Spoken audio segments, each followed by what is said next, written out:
Okay, there we go. This is going to be a little bit rough, ladies and gentlemen. My stream deck broke, so changing cameras is going to be an issue. I've had to do everything on the fly here.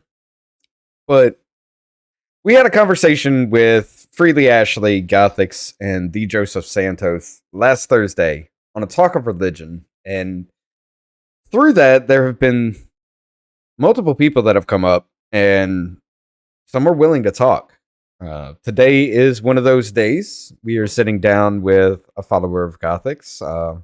His name is, well, he goes by the name Immortal Legend. Immortal, how you doing today? I'm doing well. How about yourself? Having a half-ass work everything. Other than that, I'm fine. It's just been Thank you for having me on. No problem, man. It's just been kind of a blah day for me, and everything right here, right at the end of my day, everything's broken, so kind of a little bit frustrated. Like I said, flipping cameras is going to be a problem.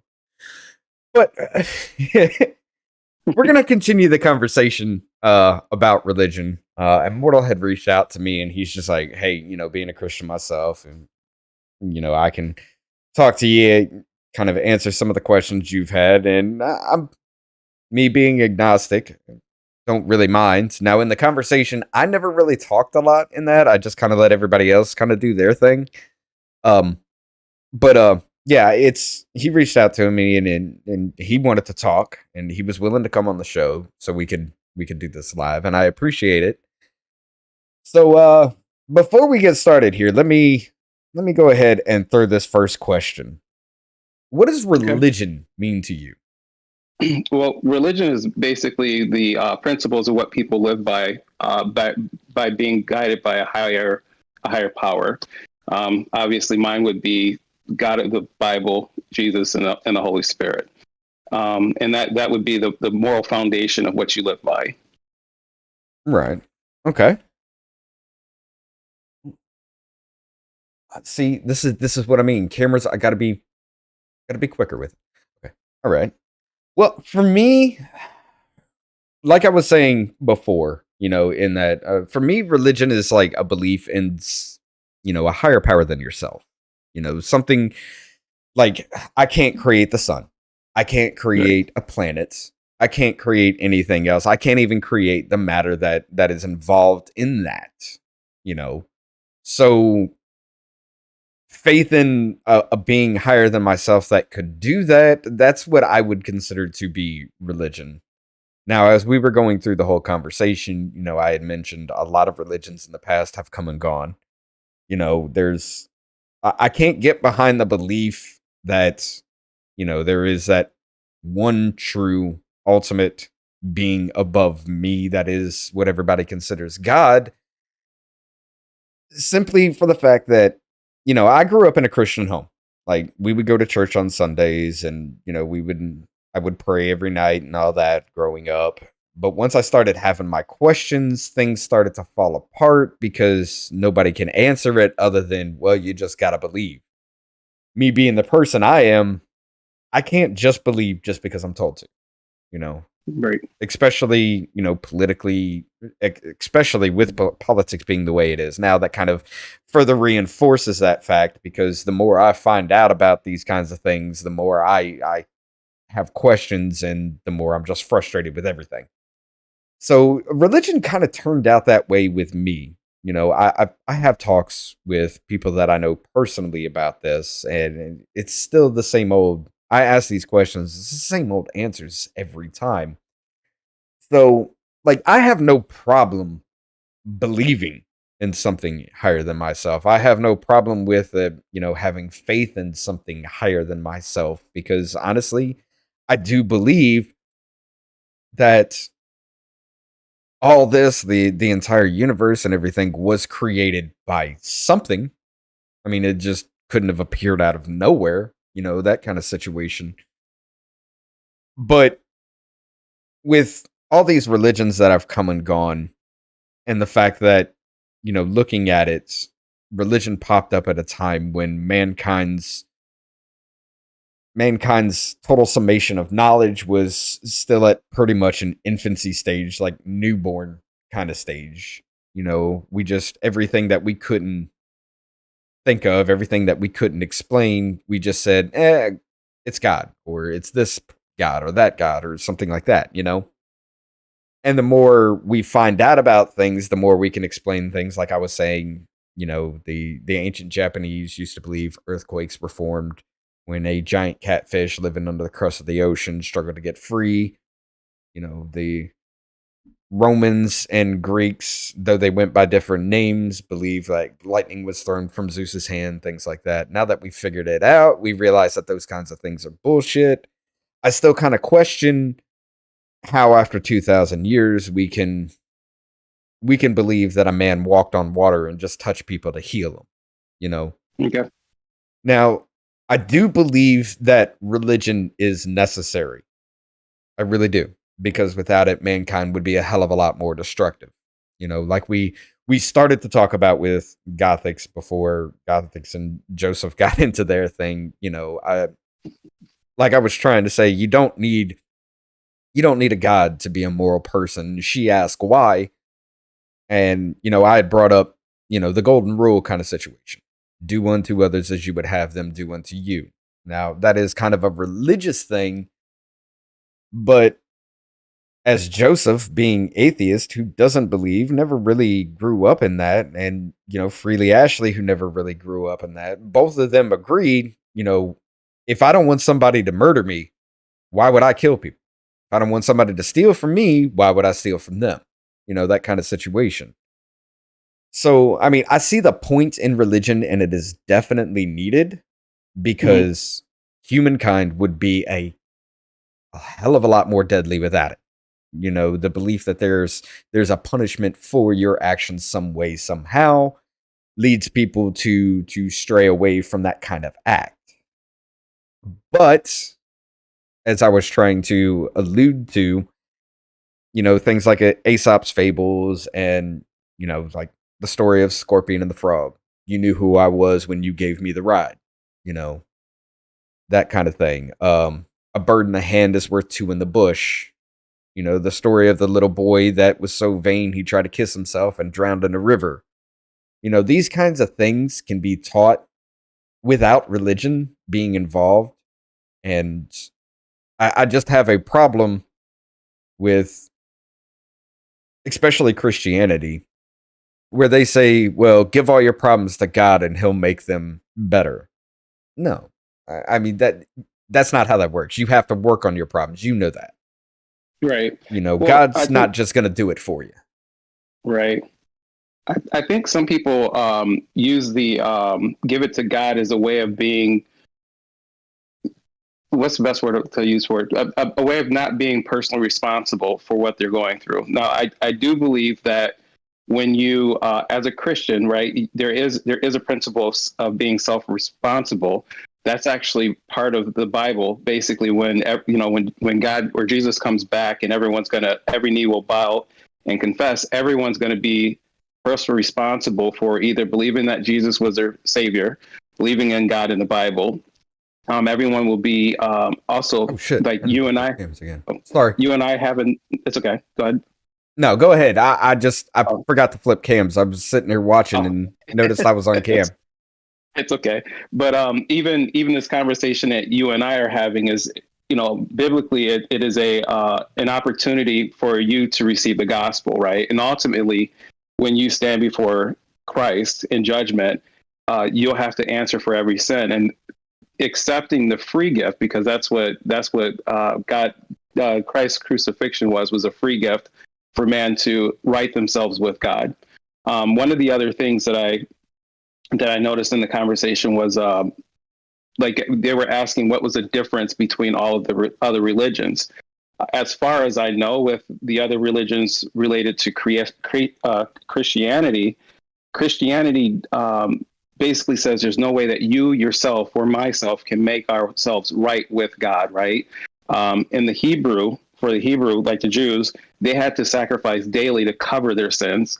Jesus, being the perfect man, perfect God, being crucified on a cross was a perfect sacrifice for God once and for all. So with the Jews denying that, that is actually putting themselves at God, and now they're no longer worshiping the God that of their fathers, as they would put it in the Old Testament. Okay.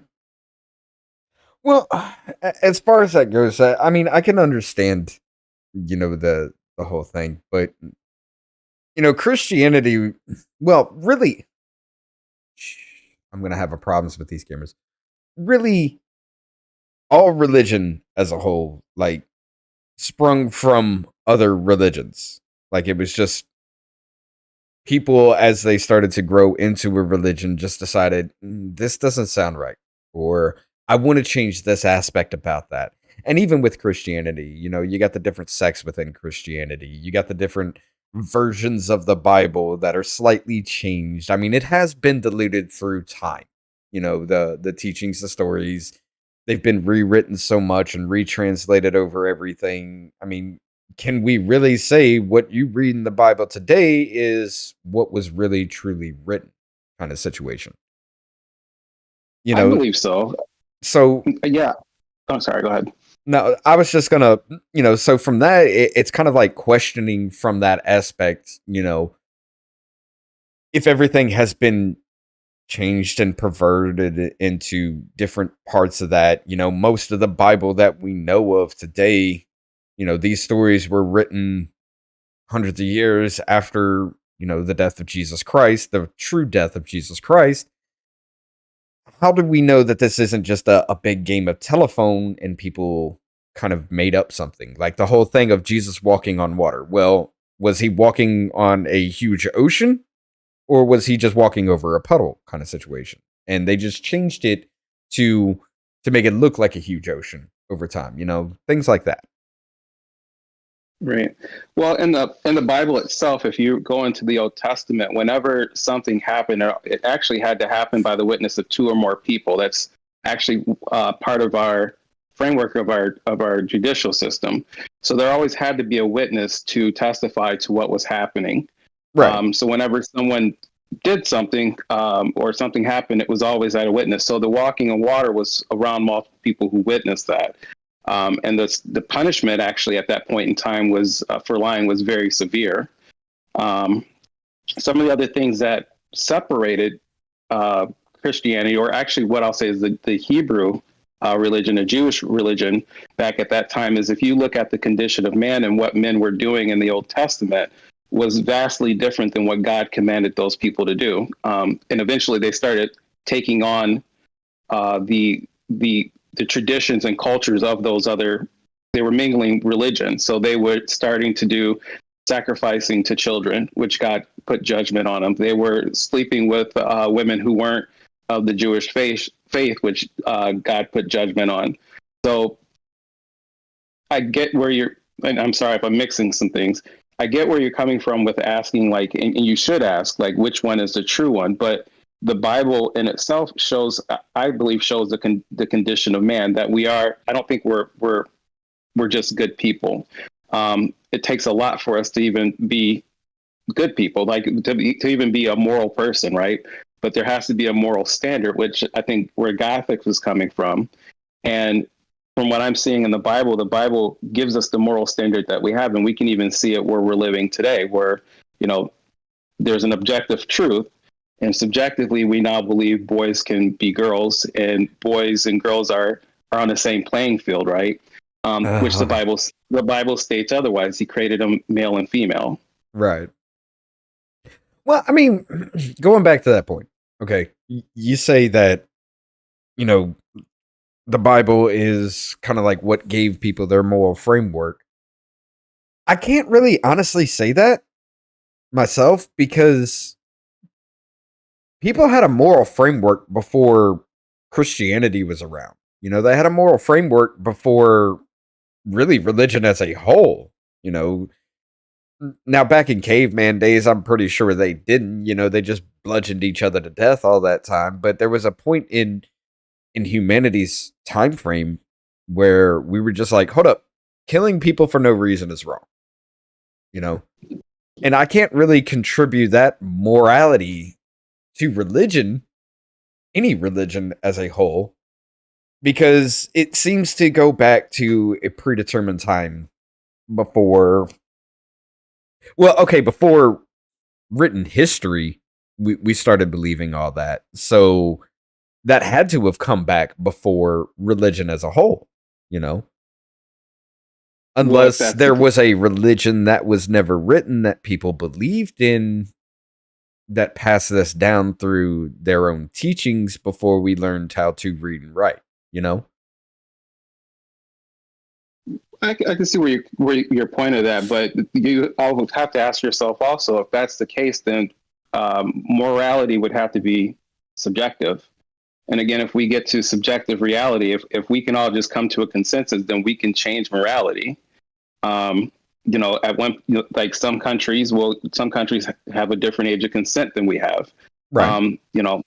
But is it to you, like for us, is it okay to move the age of consent because everyone has a consensus to it, or is there a actual objective truth to what the age of consent could be, or the definition of marriage, or what the definition of a woman would be?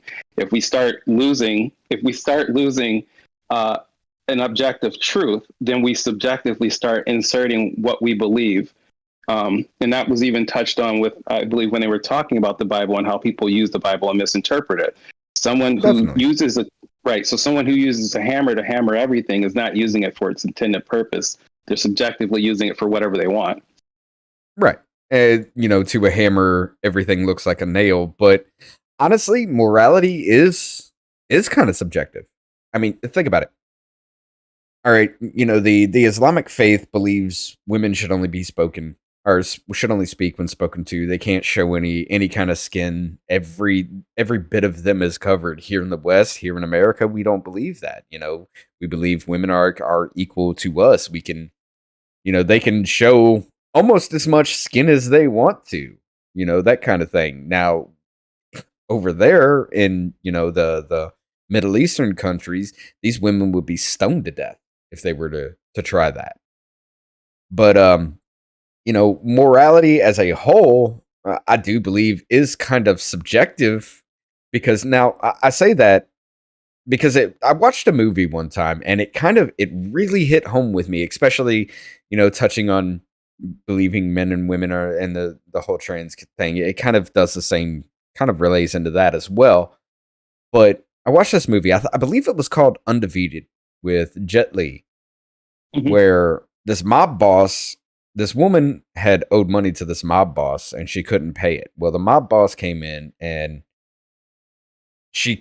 they killed her, but her son was around at that point in time. And as soon as the son saw his mother die, he came out just, swinging, and they knocked the kid out. But the mob boss was like, that kid, he's got some fight in him. Let's take him. And they raised him without any kind of interaction with humanity as a whole, unless he was put into this underground pit fight kind of situation, right? There was a line in that movie that kind of really struck a chord with me, and I've never been able to kind of forget it or anything like that. The mob boss, when asked, how did you find this kid? How did he grow up to be this vicious fighter? And he looked him straight in the eyes and he said, if you get them while they're young, the possibilities are endless. So if you get a child at a very young age, you can make them out to be anything you want to. You can teach them anything they want to, and they'll believe it throughout their entire lives. And no amount of reality, no amount of facts and statistics and things like that, no amount of truth will be able to change that, simply because that's what they've been brought up to believe their entire lives. Which kind of literally, thinking about that, sinks all the problems we are having now here in America as well.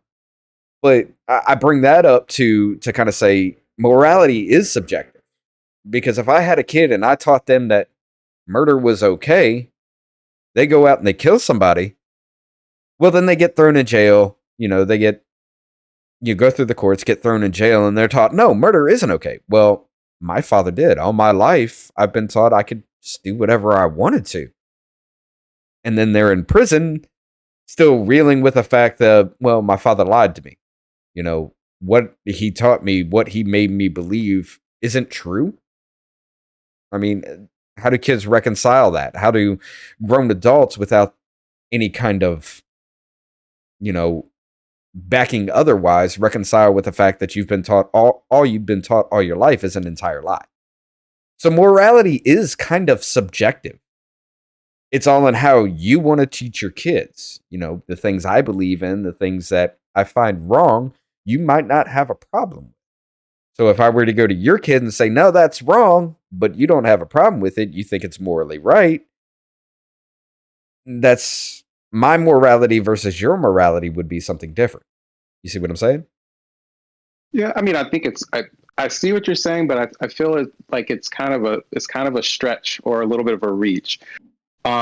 Because again, like you mentioned, if I teach a child to murder, right? Like murder's this wonderful thing. There's still a conscience. We still have a human conscience, right? We may be doing something against our conscience. Now, what the Bible says is basically God has given us a conscience to know the difference between right and wrong. A lot of times in our sinful nature, we choose to do the wrong thing, right? That we've gone against our conscience, which is also it's a natural thing, part of the natural law. Self-defense would be another one, like the preservation of life. But if we're not teaching justice, right, because there also has to be a form of justice somewhere, that also would point to God. We know that there's going to be justice. We know that. I'm trying to think how I want to put it, and I'm sorry, I lost train of thought on it. Oh no, I don't. It's okay. But if we'll go back to the moral subjectiveness. If it's not tied to something, that means we have every right to move it to whatever extreme we want, right? Yeah. If there is no moral standard, then that means I can force Christianity on anyone at any point in time that I please. And that's not the truth. That's not what the Bible states. So no. Our morality has to be tied to something. And if I force you to believe, am I truly forcing you to believe, right? If I'm hammering it, and you just say, yeah, I believe it just to get me out of your face, that's not useful. Right? No. There's no conversion there. No, it isn't. But okay.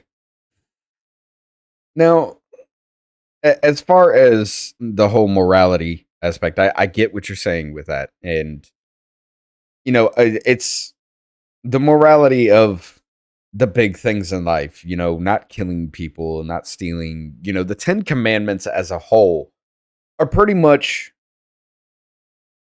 literally been set in stone even before written history.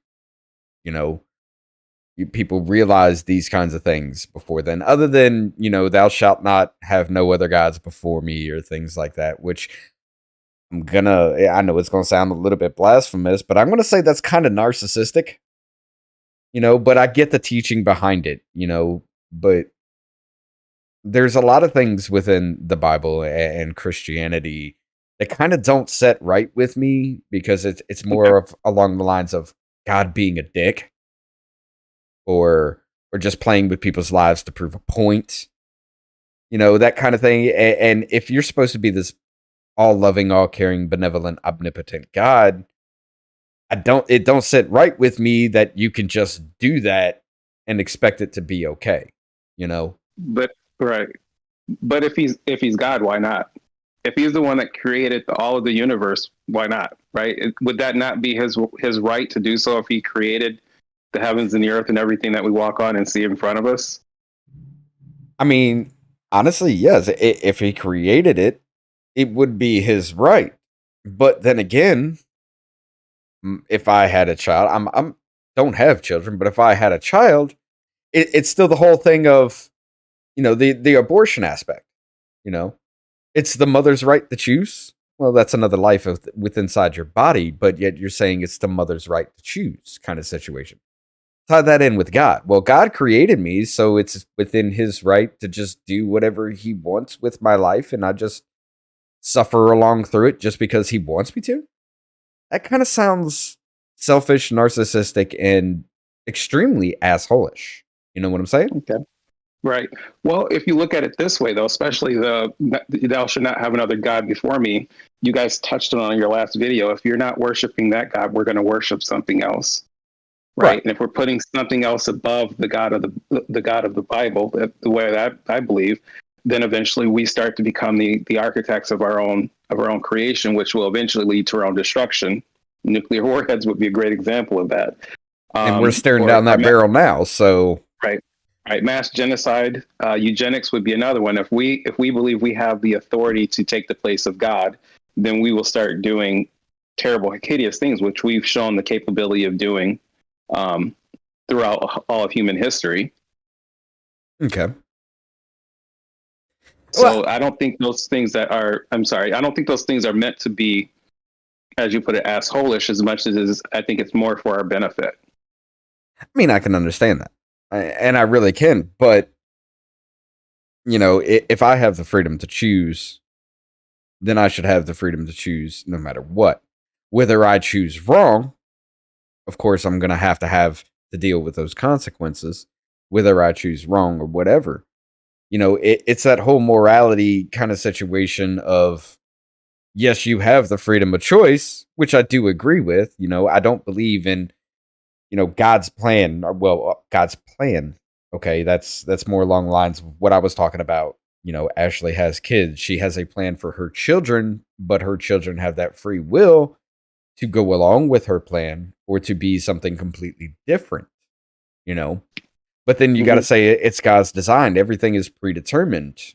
Well, if everything is predetermined, it's already predetermined who I'm going to be no matter what by God's design, Right.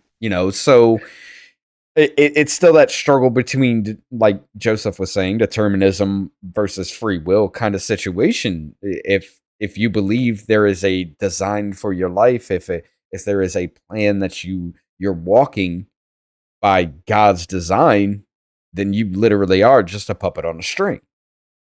Now, if you believe that it's a plan for your life, he has this plan and it is your destiny to find it yourself. I have a problem with that as well, because I know this is going to sound bad, but it seems like it's just an absent father who wrote us a letter to his child, the Bible, on what he wants that person to be, and then just said, "I'm out for a pack of cigarettes," and never comes back, kind of situation. Until Right. later on in life, and then he's just like, "Well, you're not who I wanted you to be, so I rebuke you." I mean, if you weren't there that entire point in life, if there was nothing there other than a letter just saying, "This is what I want you to be," how am I to respect that? You know? Okay. Right. So I think the way that I think you're missing though is the letter is to show us who he is, right? And his plan is this plan for salvation. One of the things that I notice with a lot of Christians is we don't really hit the point of the actual plan of salvation, right? God has a plan because we sinned against him, right? The Ten Commandments, all of us have broke the Ten Commandments. There will be justice on that, and he has given us the blueprint to. He's given us a blueprint, one, to live our lives, but two, his plan of salvation through the history. He's given us the plan for the Messiah, the coming of the Messiah being crucified, died 3 days and risen. And the punishment that we incur in ourselves is the rejection of that free gift, right? But with that also being said, we have a omnipresent God who's outside of time, outside of our boundary of being able to understand that, right? The fourth and fifth dimension, if you will. Our minds are too minute to understand how that would ever work. Our minds are too minute to understand outside of what God is, other than what he's given us. Yeah. I mean, I can understand that, but it still comes down to and I know it's just going to be me just being stuck on that, because that's kind of the way that's one of those things in my life that it's just stuck with me. It's, you treat me like like you don't want me. You say you want me, but you're an absent kind of father. I question, you don't answer those questions. those kinds of things. What's going on, Sork? I see you in the chat there. But you don't answer those kind of questions, and it just becomes like, what am I doing? Why am I going this route if I can never live up to what you want me to be? If I can never be what you want me to be, why would I go there? Why would I try? It's to me, it just seems like if I don't walk my own path, I'm not my own person. I can't be my own person. If I don't question it and look for these answers myself, I follow along. I'm just another drone. And Right. I can't believe that. I cannot walk my entire life just being this mindless drone thing. That's especially with employment, things like that. I've always had a problem with that. If I do the same task over and over and over and over and over again, and I just go on autopilot, I eventually get bored with it. I no longer want to be there because you're not challenging me, kind of situation. Right.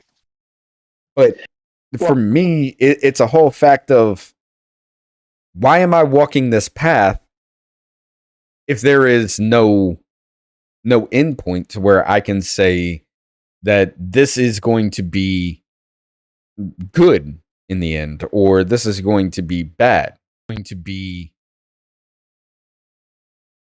I mean, so far as like, you can still be yourself. Like I'm still me as a Christian, but the things that I did before I became a Christian, I realized were fruitless. Right? I mean, one of the great examples would have been the one night stands that I would have. Right? Most secular people would be like, well, those things were great. It was fun, but I realized how fruitless it was, how empty it was, how, as you put it before, a word you used, narcissistic. Right, it was self-fulfilling, right, and it delivered nothing. I mean, I remember waking up. I'd wake up broke sometimes for going out to bars and things like that. Now, compared to my life now, I'm a father of a young one. Married. I can come home and not have to worry about coming home with an STD, or being broke, or intoxicated, or anything else like that. Just those small little changes, and I'm still me. I'm still the person I was, right? Just a new creation and things that I find enjoyment in. And that's because I believe that's because of the Bible. I believe that's because I was changed by God. I actually have a purpose outside of myself, and a wife and daughter now. And I understand that. I really do. Yeah, you were saying you just come home intoxicated as I sit here and drink beer. No, but no, I just wanted to bring it up because it's kind of funny. No shade. But no, to me, it's just I get it. I understand. But as I found TheeJosephSantos through Gothics, talking to him in Gothics' chat. He was one of the first people that we had brought onto the show. And the more I talk to the dude, the more he's atheist as hell. He really is. There's no belief. He refuses to believe. But morally, as a person, he is one hell of a good dude. He checks me when I start to be an asshole. He's just like, hold the fuck up. Calm down a second and just think about this. So if he's such an anomaly to that, and he's never believed, he's firmly against believing, how can you tie somebody like that, such an anomaly, into, well, if you don't believe in God, then I know you don't say this or things like that, but religion, Christianity, if you don't believe in God, then you're just this evil, demonic, horrible person. I mean, how could you tie somebody like him that doesn't believe into that whole thing? Well, if you don't believe, you're going to hell kind of situation. Because I don't believe he would go to hell from what the standpoint is. Now, throughout different things, you could say, they say things like, well, you have to have a relationship with God. Okay, I do have a relationship with God. I question, is he real? But there are points in my life where I do look up and be like, was that you? There are things in my life where I'm just like, this is another grain of sand on the heap that maybe he could be real, but there are a lot of points in my life where I'm just like, it can't be, because why would you? Case in point, we're just going to make this whole scenario up. Why would you have a religious family who believes in you 100%? Why would you create a child from them and then all of a sudden rip that child away just so they would learn a lesson? How could you take a life from that family who believes in you wholeheartedly and rip it away? Kind of like, who was that dude? That the devil and God had a conversation about that person. Job. Yeah. I mean, that kind of situation. How could you rectify that and still be okay? Because simply that whole story just sounds like God's just like, well, I'm gonna prove a point to the devil, so I'm just gonna fuck your life up and do everything and just destroy everything and wind up killing you just to say, see, I told you so. That sounds so fucked up to me. Well, the actual story of Job was actually, the term would be sifting. He was removing something from Job. The thing that I picked up on was that Job was actually covering for his children's sin, and like his kids would go out and party, and then he would go and pray over their sins, and he wasn't addressing the sin that they were doing against God. So God passed judgment, one, on the kids, and two, was removing that sinful behavior and all those things that he cherished, to humble him, really. And Job, through it all, showed how much faith he had in God, almost to what he did start cursing his own life, and then God restored everything back to him. Okay, but it's still that whole morality kind of factor to me, where it's just like, you are a good person, but I'm gonna punish you for what they're doing. Yeah, you're covering it up. You're praying for them, which is what you're supposed to do, are you not? Well, you're supposed to pray, but as a father, you're also supposed to correct. Yeah, okay. That is a thing too. But right. But the other question, why should I be punished for something somebody else does in that aspect? I mean, I'm still not failing because I am being a good person to you. However, they're supposed to walk their own path, are they not? Not if they're under the father's house, under the father's authority. If they're living in the father's house, they're under his authority. And the other question I have to ask, when you're saying like being a good person, you always have to ask yourself, by who or what standard are you being good, right? Are you being standard by man's standard of good, or are you being good by God's standard? Right. And we'll take the 10 Commandments. No, I can tell you, I have not held the 10 Commandments to perfection. I've stolen when I was younger. I've lied throughout my even up in my adulthood. I've lied. I've looked at other people with with lust. So I mean that's just 3 of them. So by whose standard are we considering what good is? Good point. I mean, it's that all goes back to morality being subjective, and yes, bringing that back to other religions. Like by Christianity's standards, Islam, which is very parallel, would be considered heavily, I don't want to say satanic, but incredibly wrong. You know what I'm saying? But yet they are so parallel in the basic teachings of each other. It just, to me, just sounds like somebody's just like, well, I don't believe this, so therefore I'm just going to walk away from this faith and start my own, and now it's okay. It's that kind of thing. So it comes back to morality being so subjective. Now, to the standards, I guess I would hold to the belief that, everything has been handed down even before written time. Most of the 10 Commandments, that are in damn near every religion out there. Killing people is wrong. Stealing from people is wrong. don't be gluttonous, don't be an asshole kind of situation. But did every religion ever hold on to the Ten Commandments though, or did they all reflect, or did they just take bits and pieces? Right? Because if you go That's the if you go question. into well, they haven't. We can take the Aztecs as an example of taking their prisoners and murdering them, or even their women and children. So there are not every religion holds up to what the Ten Commandments have brought, or what they've stated.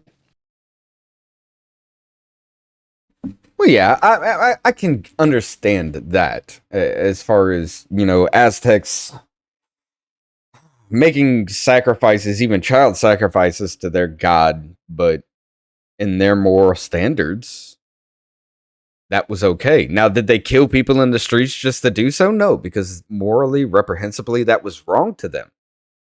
As far as we know, they didn't, but maybe they did. Well, I mean, murder's been around forever, but those people were still punished. If they were caught doing it. Right, but the murder would be a condition of humans. Actually, it's within all of us to be able to murder, right? And right. there would have to be a moral standard to tell us that murdering is wrong. We just don't go, well, murdering is wrong. Yeah, that would have to come from somewhere. And that is the question. That was, like I said, that was founded. Oh, sorry, I didn't even flip cameras or anything, but that was founded even before religion as a whole was founded. That was somewhere along the line before recorded history. Humankind as a whole said, I don't think we should kill each other just because we want to. So we can't really go back and trace that back as far as where that came from, because it just kind of happened and everybody just rolled with it. Do you think that's coincidence though? Like, I mean, something like that doesn't just kind of happen. I'm going to say I think that was more along the lines of a standpoint of, look, there's not that many people on Earth. We need more people to do more things within our society. If you just kill people just because you want to, we're never going to reach that goal. So we need to stop killing people so we can get more done as a whole. Nomadic tribes and everything, yeah, we probably had that problem, but even in those tribes, they still had that thinking. Even before they could say, where did fire come from, or something like that, they had that morality, that belief that, okay, this child now grows up to be one of us. We shouldn't kill that child, nor should I kill my neighbor who could create another child to help me accomplish something later on in life.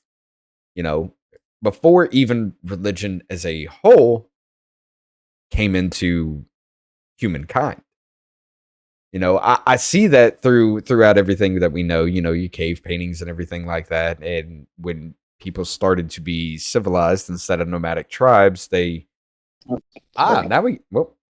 Oh, nope, I had to cut it off because I had to walk out. But we can still talk, sorry. Oh, no, you good.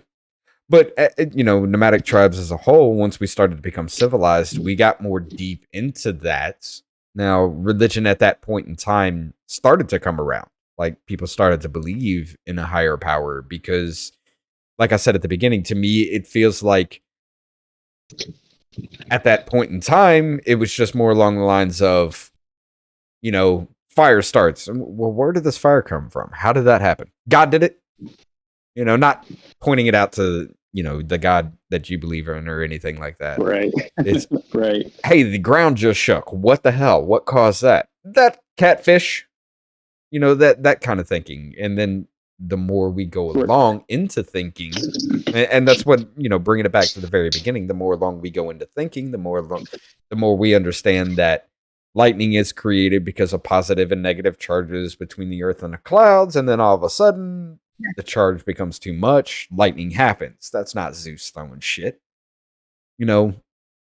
I just can't understand. We've taken these, like you said, morality. We've taken these moral things throughout time and done that. But I just can't understand why we can't get past a whole belief that a dude who is, first of all, I want to get on the talk of immaculate conception too, because that kind of bothers me. But a dude that was born Okay. to a dude that was born to a woman out of an immaculate conception because God said so, somehow walked on water and healed people and broke bread to feed the hungry and all of that. I just can't see how we as a society feel like we should hold on to those stories 2,000 years ago when we've literally thought beyond that. We can pretty much explain a lot of things, but still hold on to that moral belief and still go forward. Like, do we really need Christianity to hold on to those moral beliefs? Do we really need religion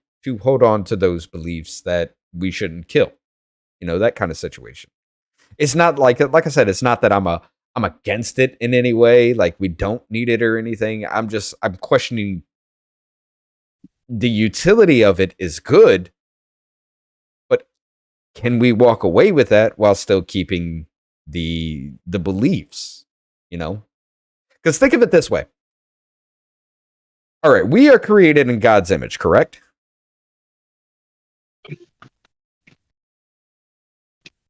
Yes. Okay.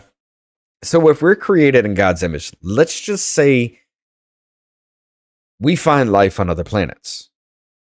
Did God create that alien life? If that's what he did, that would be up to him. I wouldn't know that for sure. I mean, it says specifically you and I are created in his image. So a dog's not created in his image. A cat's not either.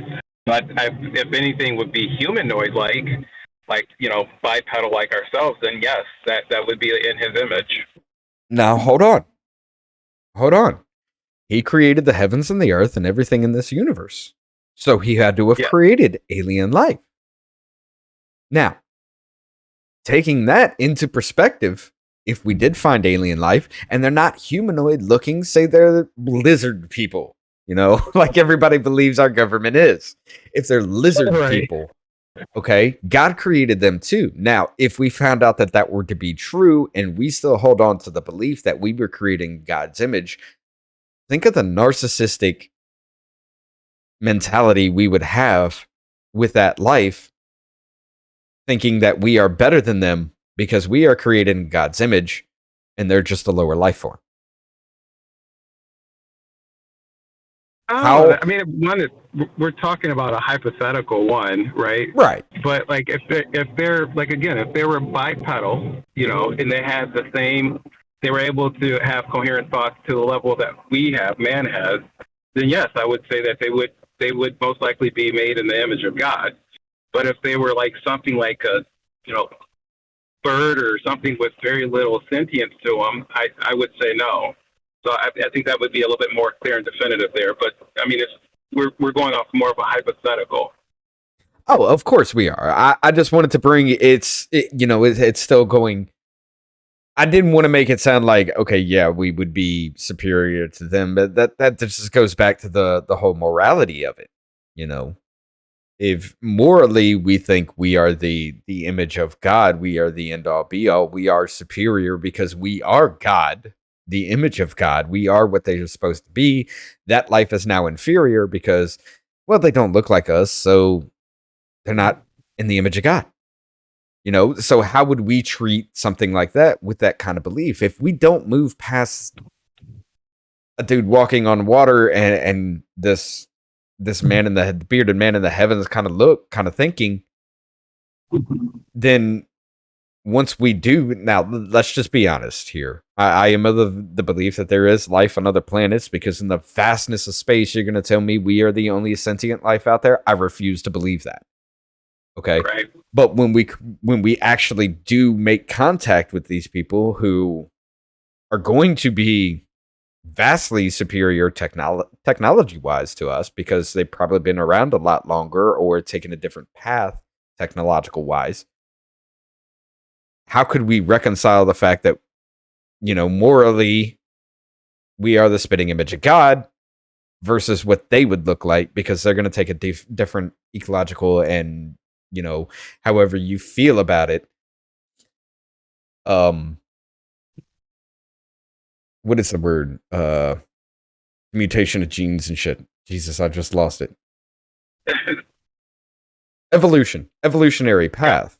Evolution is defined as the adaptation of an organism to its environment. So unless their environment is exactly the same as ours, they're going to look completely different from us.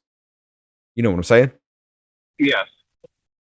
Oh, But that would be to our limited understanding. And the other part to that though is that if they're a created being, they're created by God, and like anything that has been created by our Creator, we are supposed to have respect for. So them being a sentient life, we should still have respect for the creation, the other creation that God has created. So I mean, it would be more human nature to treat them with disrespect or as an inferior being, more by human standards as opposed to by God's standard. Yeah. That's kind of what I was getting at with that whole thing. That brings it back to the whole morality being subjective kind of situation. Yeah. But I mean, those are, like you said, it is a hypothetical, but that's a hypothetical we're going to have to at least start thinking about now, so we don't come into a crisis situation when it happens. As a whole, humankind has got to come to some understanding that when we do, we can't go with a narcissistic "we're better because we believe" kind of situation, you know? Yeah, but that's the frailty of man. We do it with our own fellow man. So Point unfortunately, taken. with the frailty of man, it would only show that we are still incapable of even a higher life form, or a life form with the capability of interstellar travel. We even show them the respect that we show, that we should be showing each other, another creation of God, which goes to the whole, again, not being moral creatures. We're not moral creatures. We don't have the capability of doing it on our own. Oh, of We like course. we like to believe that we can, but we don't. Right. And, with. All right, it's been bothering me since I kind of brought it up. Okay. Let's talk about the whole Immaculate Conception story. Okay. All right, now I have a problem with that simply because in the story, Mary and Joseph were a couple. They were, at a time when having a child out of wedlock would have been a capital punishment offense. And it's not like every time it happened, people were put to death, but being so young, that at the time when that happened, Mary was away from Joseph. Joseph came back and now she's pregnant. And she says, well, it's God's child kind of situation.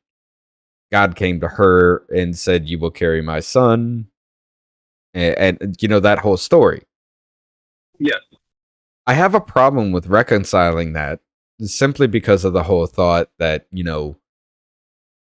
having a child out of wedlock was considered a capital offense. Being so young, people are going to freak out about things like that and they always make up, even young people will make up little lies to try to get out of, being in trouble for something.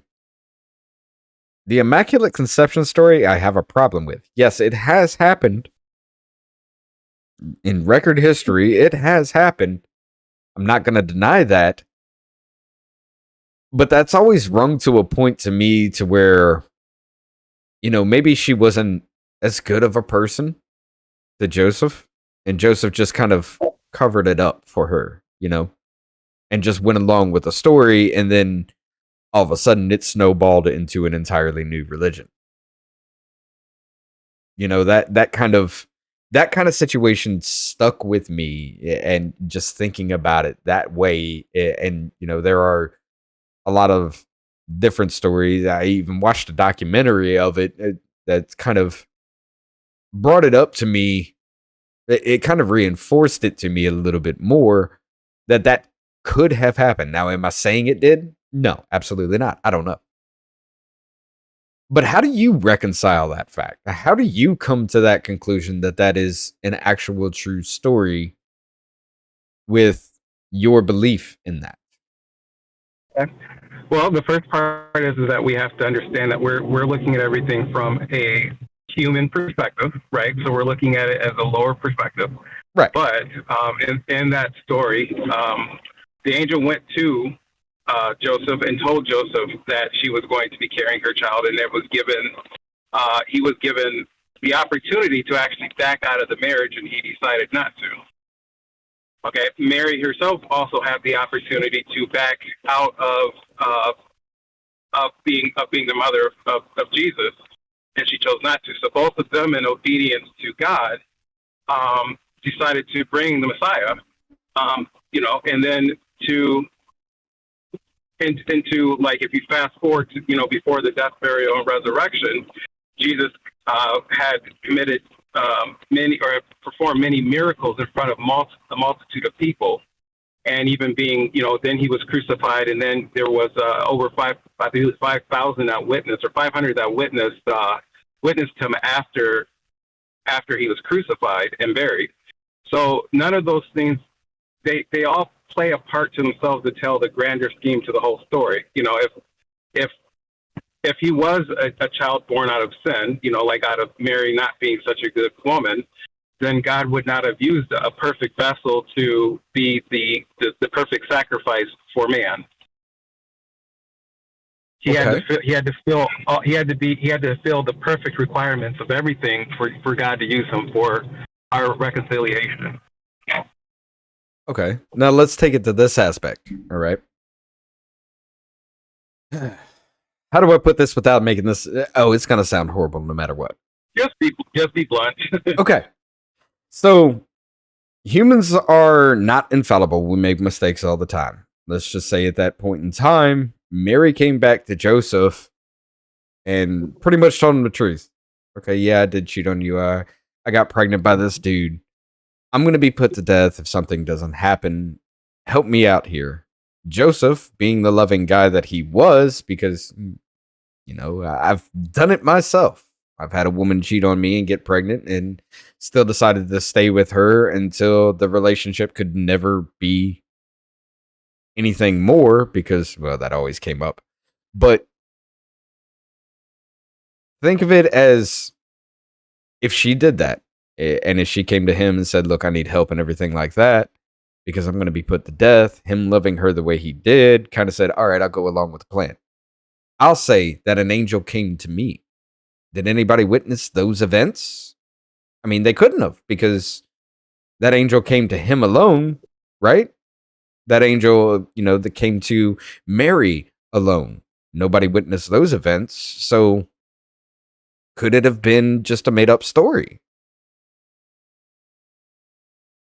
Well, if you start there, then you couldn't end with everything else, though, right? So again, in my belief, in my faith, if Jesus was conceived out of wedlock through a sinful act, he would not have been the sufficient. He would not have been a sufficient reconciliation for our sins. Right. And again, with the testimony of multiple witnesses to the miracles that he performed, that would not have been that wouldn't have been possible. Like, it wouldn't have been God that would have done that. Okay. To that point. Now, everybody starts believing this story. This is how cults are formed. And I'm not trying to say like Christianity is a cult or anything like that, which that argument can be made, but this is how cults are formed. Like, people start believing something and they're so wholeheartedly in depth into believing it that, like Jim Jones, he just said something and people believed it. They started spreading that. They started going around with that. Scientology, for example. Yeah, that's the same situation. Now, if these people start believing this and they're religious zealots into that whole thought, they're going to say this happened to explain away something that we may not have a real explanation for, kind of situation. There are always going to be those people who will just say, yeah, it happened, and go along with a lie to further their belief. So if all that did happen and the religion started spreading as that were a case, there is an argument to be made with the whole fact of the people that were supposedly witnessing these events were actually religious zealots, and something came up and somebody started criticizing and condemning, and then all of a sudden these people stood up and just like, no, I saw it, I saw it, I saw it.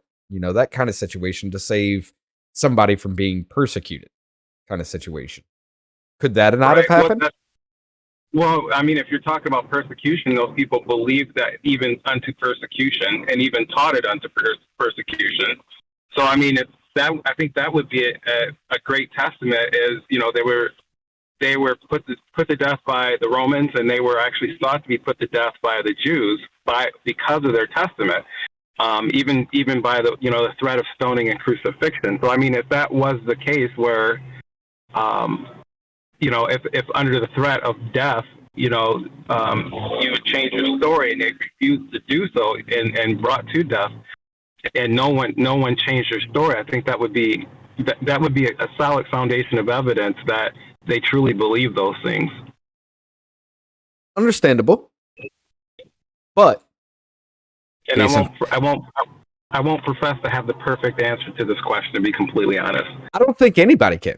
You know, it's you cannot refute nor actually wholeheartedly believe anything that we're getting into, because, like you said, it's all hypothetical at this point. But I mean, take Joseph for example, Joseph Santos. You know, he's not a believer in any way or something like that.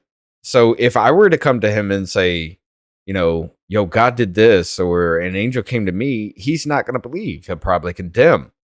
But just because you believe, and, you know, you like me, I'm a good person, you still want me to be around at a time when, you know, you were put to death for your beliefs, for changing belief from Judaism and things like that. Yeah, you're not supposed to, but just to save my life, and you like me, would you lie? No, I mean, if my thing is that, and I think Gothic said on it pretty well, is that it's not my responsibility to convert you. I lay out the evidence that I have before you, and you have to make your decision based upon that. That's okay. That's where we backtrack all the way to personal responsibility. There's only so much that I can prove. There's only so much that I as a person can lay out before you, and everything else is incumbent upon yourself and your own free will. Now, would you do that for your child? You mean lie to save her? Yes. No, I mean, I'm the same thing. I'm going to give her. I as her at her age, I read the Bible to her every day. I explain to her the principles of sin. And she's extremely young. She's only 3.5. Give her those things for her to understand, and I try to make sure that I'm well knowledgeable of the things that I'm stating, so I can have answers for her. So she, you know, and this is not a knock on yourself, but so I don't just tell my daughter to just believe. No, I understand that. But if, like, a religious zealot, like she claims something that God had done something, or God had told her something, and I mean, there really is no actual evidence to say that. You know, when somebody says, okay, well, just because this is blasphemous statements, now we got to kill your daughter. You're saying you would not lie to save your daughter's life? Well, that would be a completely different thing. I mean, like, if my daughter was being blasphemous, I would make her. I mean, there's also atonement for that as well. You are aware of that, right? Oh, yes. Like, where a person could cover their sin. So that would not necessarily be something to put to death. Now, she would most likely be put to death if she was claiming to carry the child of God. That would be more punishable by death, as opposed to saying I had a child out of wedlock. Yeah. So even Mary was putting herself more in danger by saying that she was carrying the Son of God. Understandable, but maybe the lie worked, you know? That's kind of the way I think it. Like, you know, for me, I question everything. I always have. I've always questioned, well, why do we believe this? Why is this way? Why is this kind of that way? And I try to come up with the strongest arguments against what I believe in to Okay. push my thinking forward to either reinforce or change my way of thinking, the evolution of your beliefs kind of situation. That's the way I've always done it. And these are the questions that I've come up with in my life that nobody can answer other than, well, you just got to believe kind of situation. And that's kind of what I was touching on in the conversation, that just kind of never really fleshed out or had the opportunity to get involved with Gothics. But yeah, it's, I'm going to be honest with you. If I had a child and, my child made a mistake being young and not fully understanding the consequences of their actions, would I lie to save that child's life? Would I put my life at risk to save my child? You're damn right I would. 100%. Okay, and I'm sorry, I mistook what your question was. So, I would do whatever it took to save my child, right? Okay. But in the situation that you're stating, that was not a punishable offense unto death. Like, the punishable offense unto death would be to claim something that would be heretical, as in you're carrying the child of God. That would have been something that would have been more able to put her to death. The punishment for Mary having a child out of wedlock would have been actually for Joseph to decline her as a wife. And I believe she might have even would have had to marry the person that she had the child out of wedlock with. Well, okay. Now, the whole thing of, being a death sentence for having a child out of wedlock, there are certain things like at that point in time, what was it? There was a punishment of cutting off somebody's nose because of something that they had done, which is basically a death sentence because the hairs in your nose and, the nasal passages and everything, they clear out dust particles and things like that. Now, if you don't have that, you get dust particles within your brain and things like that, which is basically a death sentence. There are things within history where having a child out of wedlock, especially in Judaism, where Christianity is kind of like an offset from, where having a child out of wedlock actually did result in the execution of the woman itself. Now, there are more aspects into it, like, the stories, the investigation as it goes along was kind of like, to your point, well, she's saying she's carrying the child of God. Is she really? Absolutely not. Well, yeah, she's got to die.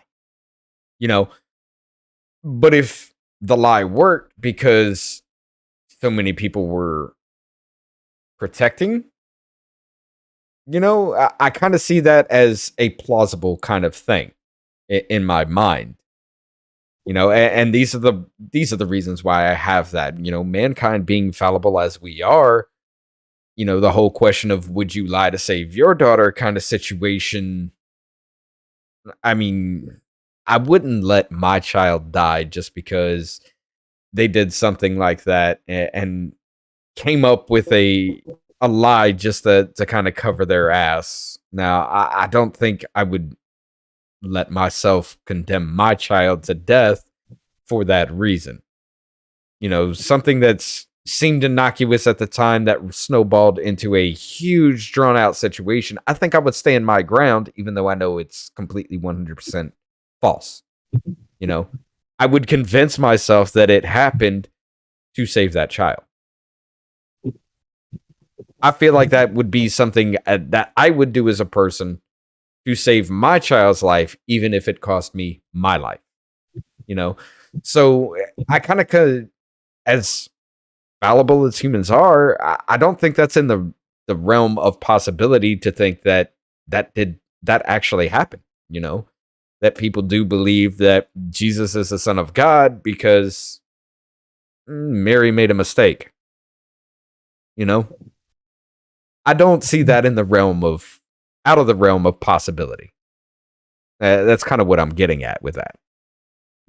Well, I mean, up to like 30, to be, again, like Jesus was said to live, into his mid 30s. I think that would, to let that go for 30 plus years, and unto his crucifixion, and to the point where he was almost stoned for proclaiming he was the Son of God. I don't know, man. I think that, to me, that seems like a more of a reach of faith. That seems more like a reach of faith than him believing that there might have been a immaculate conception, especially if you take into context the history that they had, and the fact that, if Mary were to proclaim that she had the Son of God, she would have been stoned to death for blasphemy. Right. But then again, catching it back. I think we're kind of looking more at. Go ahead. I'm sorry. Catching it back to, the quote from that movie that I was saying. You get them while they're young, the possibilities are endless. Now you teach this. Let me flip here real quick. You get them while they're young, the possibilities are endless. Now you teach this kid from birth that he is the Son of God. Even if you did that with your child is going to believe that.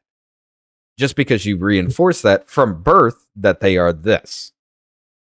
So Jesus saying his entire life, yes, he is the Son of God, and believing that 100%, well, that's he's been taught. Yeah, but then you still have to perform miracles that happen in front of other people that witness them. Yes. And okay, let's talk about this. The miracles and everything. I'm so sorry, my phone is actually very close to dying. Sorry. Okay. You want to continue this at another time then? Because this is great. I love this. Yeah. I mean, I could probably give you about another 5 to 10 minutes. I'm at like 5%, so I'll stretch it out as long as I can. All right. Let's go with this real quick then. Like, okay, this isn't a miracle that God did. Just think about this: the Moses leading people out of Egypt, right? He parted the Red Sea, right? Yes. Why is there nothing in recorded history, including the Red Sea being a big trade hub throughout that area? Why is there nothing in recorded history other than the Bible that actually happened? Like, you can't sit there and tell me like a merchant ship wasn't passing by and be like, hey, for some reason I couldn't dock at this time because there was a big hole in the middle of the sea. Well, as far as what I can say is that we don't have anything that we've found yet being recorded. I don't have a definitive answer on that other than, yes, you're correct, it was in the Bible. But we do know that the Pharaoh at that time, actually, I don't even think it gave an actual precise name of the Pharaoh at that time, did it? Nope. Yeah, that one I don't have a definitive answer on. I can tell you I've not thought that through, but I can definitely look back on it. I'll see if I can come up with something. At least tangible and, off the top of my head. Well, I bring that up because, like I was saying, these miracles and things like that. Hold on. These miracles and things like that, they're just stories passed down. Like I was saying, the walking on water thing. Now, was he standing in the middle of the ocean or was he just standing on a puddle kind of situation? And 500 people saw it. And they thought, yeah, that puddle should be deeper than what it looks like, so he's got to be walking on water. It's that kind of situation. Now, I am breaking it down into a really ridiculous thing, but it's just kind of relating it to where everybody can understand from that kind of situation. It's at a time when humankind's summation of knowledge was at an infant stage, and people couldn't read or write at that time. Not everybody. It wasn't as widespread as it is today. To understand these kinds of things, you were considered a scholar kind of situation.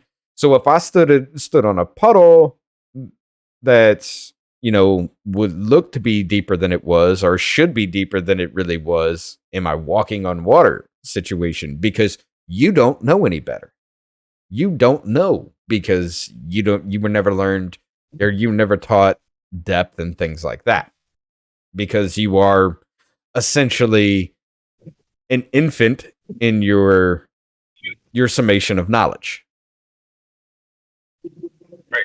Well, we do have some things that we can kind of go through, though, right? Like, if I don't have my Bible in front of me, so I can't tell you exactly the place where they were sailing to and from. But if we take those historical sites that they were sailing to and from, we will see that that water was not a shallow water, and in the Bible context, it was actually during a storm that they noticed that. So it wouldn't have been a shallow puddle for a boat to be in such vicinity, and I believe in a storm. And I might be mixing two stories together, but they were in a boat. So to say, come out and walk, and then Peter comes out and walks, and then he falls, and then Jesus picks him up. I don't think that story in your hypothetical conflates. They don't jive together. Well, I can admit, I'm with that story. I am kind of leaving out information in that that you were bringing up. That whole thing. Yes, I just kind of look at it as there is a scientific explanation to it. It just didn't happen for people to see that kind of thing. I mean, maybe he was standing on a rock that the boat didn't hit or something like that. Maybe that was a thing where he knew it existed. He walked out there and he grabbed the dude, that kind of thing. But right. To me, it's just like, we'll leave it off on this because your battery's dying. And I definitely want to pick this talk up because you're great to talk to.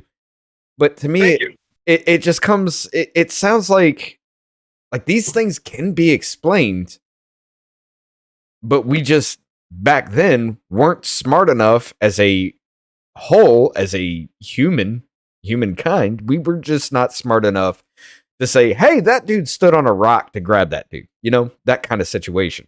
And it was stormy and visibility being down and everything like that. He could have been doing that. I mean, that is a possibility. Wouldn't it have been cruel to call him out onto the waters to walk with him just for him to drown or near drown? Yes, but there's a lot of times where you got to question. In the Bible, there is a lot of times where you have to question, is that or is that not cruel as fuck? So, yes. Well, again, we got to look at to whose standards, though. Exactly. I mean, at that point in time, it might have not have been cruel because you honestly believe you are the Son of God, so you can do anything. Hey, I just stood on a fucking rock. I'm not going to say I'm standing on a rock. Let me just pull this dude out of the water and stand him up. That kind of situation. You don't know. That's more Loki than Jesus. Well, there are books that are hidden in the Vatican that actually do paint Jesus as in his teenage years, which are actually missing from the Bible. It talks about his birth and him being a young kid, and then all of a sudden goes back and, from that to his adult age. There are books that are omitted from the Bible that talk about Jesus as an angry teen and a spiteful human, which would be normal teenage years for a human being.